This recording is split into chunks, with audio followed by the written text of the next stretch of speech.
Cyclone MMA. What is going on, everybody? UFC 313 just ended. I had some pretty bad picks on this one. I'll be real with you guys. It was not great. I made a video explaining that Alex Pereira was going to knock out Magomed Ankalaev, and I made a video explaining that Rafael Fiziev was going to beat Justin Gaethje, and neither of those two outcomes happened. And you guys were sure to let me know, so I appreciate that. But I'm Mason from Cyclone MMA. We're here. We're going to talk about UFC 313. Do we want to start with the good stuff? I'm going to start with the early prelims, and we're going to work our way into the good stuff, okay? I'll keep the prelims brief. DeJordan Santos lost to Ozzy Diaz. This was a fantastic fight. I mean, look at the output of these guys. Freaking, I tried zooming in, it didn't work, whatever. 134 total strikes from Santos, 136 for Diaz. Diaz was getting rocked and beaten in that first round, and he came back, and he was eating some big shots. He put his foot down, went forward, won the decision. Great fight. Myron Santos beat Francis Marshall. I know he outstruck him, but he got taken down 3 times. I actually thought Francis Marshall won this fight, and that was not the case. If you look at I love going to this website, MMA Decisions. If you look at the Santos versus Marshall MMA media scorecards, every single media scorecard gave the fight to Marshall. Most of them gave it to Marshall for all 3 rounds. Derek clearly scored it for Marshall all 3 rounds. Chris Lee and David Letheby gave Santos rounds 2 and 3. Man, I don't see that. I just don't see that. But here we are, UFC decisions. There's some crazy judging yesterday. Moving on, Carlos Leal just destroyed Alex Morono. I thought Morono was a live dog. Clearly he was not. He got destroyed. Carlos Leal was like just pressuring and just teed off on the dude. Finished him bad. Pereira submitted Armen Petrosyan.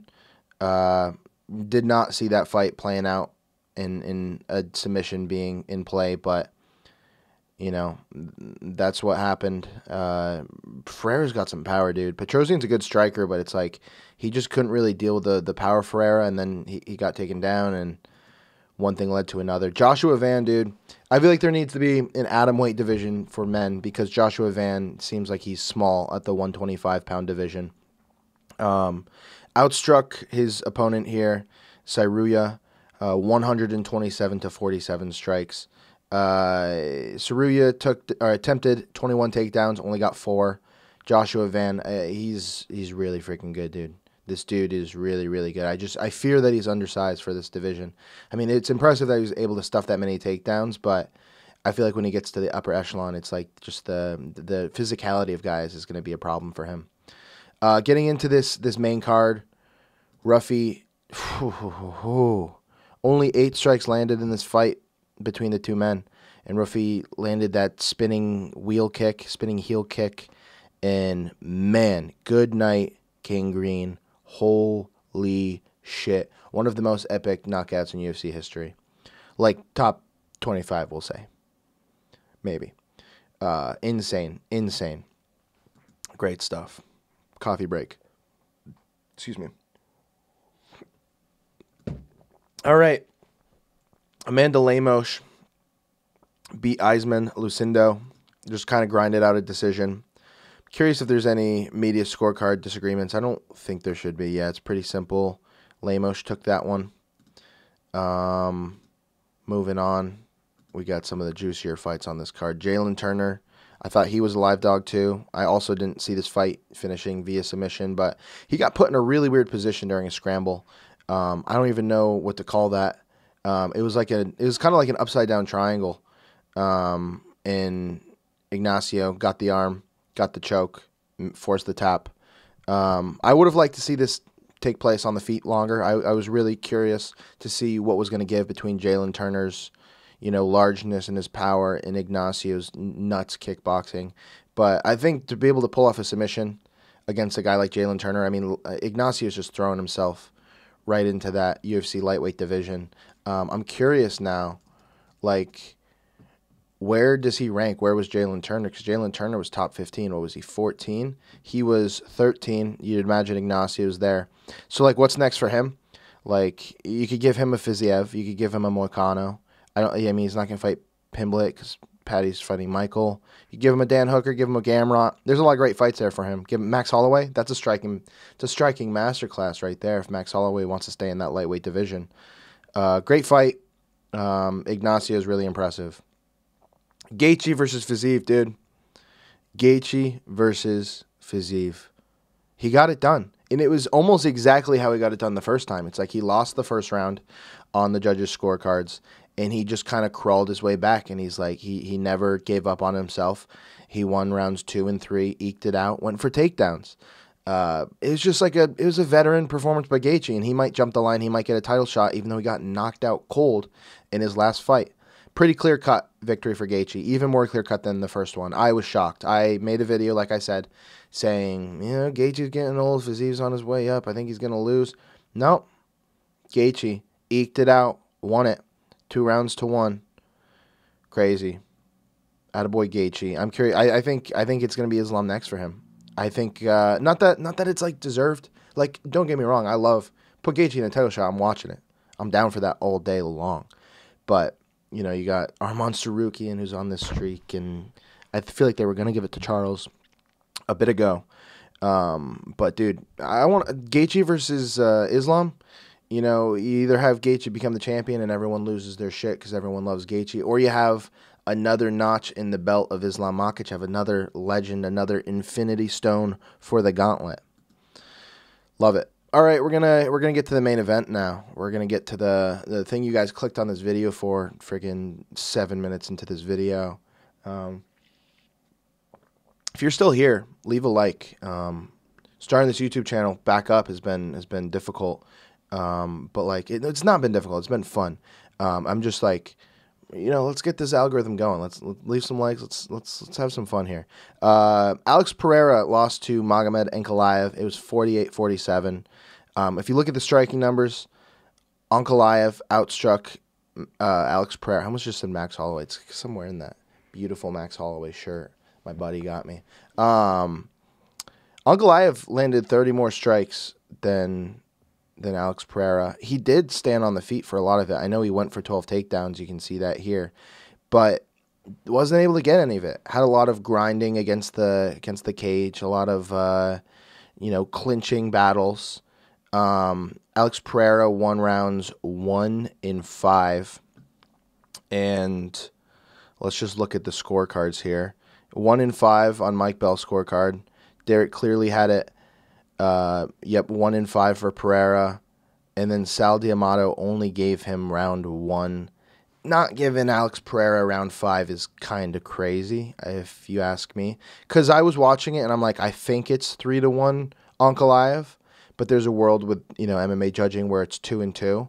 And so there was, when I was waiting for the decision, I was kind of on the edge of my seat thinking, like, maybe, if it was 2-2 on one of the judges' scorecards and you go into that final round, I thought Pereira clearly won round 5.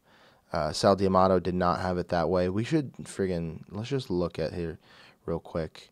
I guess there's nothing. The yellow ones are like the egregious, you disagreed with your other refs. Judges rather. All right, this isn't interesting and fun. This is bad YouTube, Mason. What are you doing? But if you look at the media scorecards, it's interesting. One person had it for a draw. I don't know what would have been the 10-8 round to make it a draw. That's a weird scorecard for me. That's almost weirder than Sal D'Amato's. But a lot of people for Ankalaev, a lot of people for Pereira's. It's going to be a controversial one.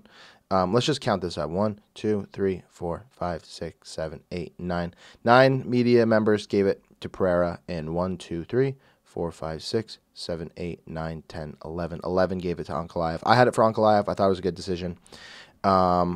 Let's break down now what this means for Ankalaev, what this means for Pereira, and then what's next for this division. Magomed Ankalaev, dude. Let's just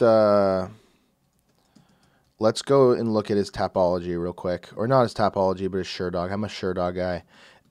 This dude's been fighting the good fight. He was offered that title fight against Jan Blachowicz when the light heavyweight division was in ruins, and It was a draw. He looked okay, but like also super flawed in that fight.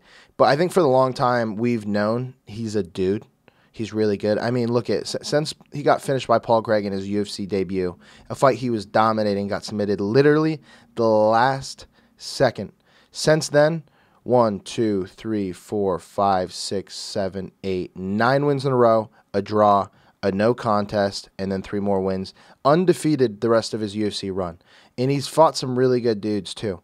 I mean, Nikita Krylov, Volkan Ozdemir, Thiago Santos, Anthony Smith, Johnny Walker, Alexander Rakic, and now Alex Pereira.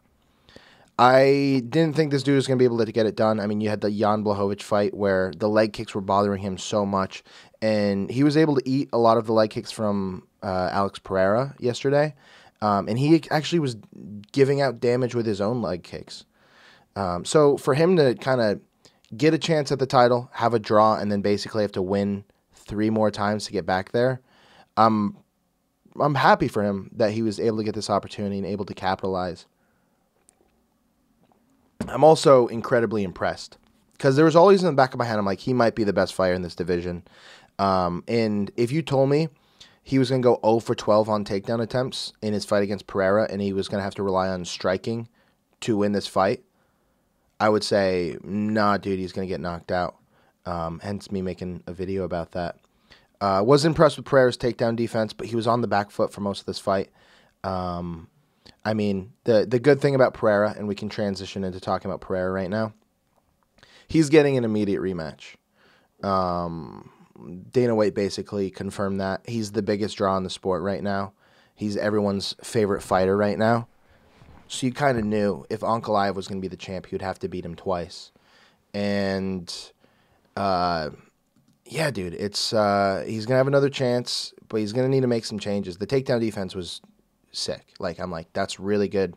Knowing you have the ability to stay on the feet going into another fight against Ankalaev. I don't know what the adjustments are. I think it's just like not being on the back foot.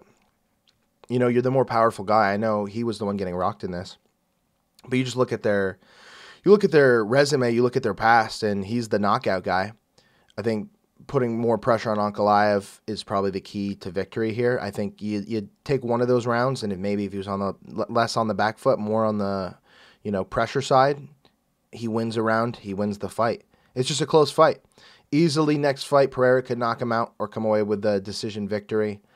But it just was not his night. So I don't know what you guys think. I think a lot of people right now are like, and it's hard too when you're a fan of someone. That you're like, no, my guy won. And, like, I totally feel that. Like, I've felt that with Max Holloway before. I'm like, are you sure that's the decision? Because I kind of felt like my boy eked it out. It's tough to take yourself out of it. I like both of these guys. I did think Ankalaev got enough to get it done. But close fight, you're going to see it again. And if Poatan wins, he's just going to move on. The thing that sucks about Poatan losing this fight is...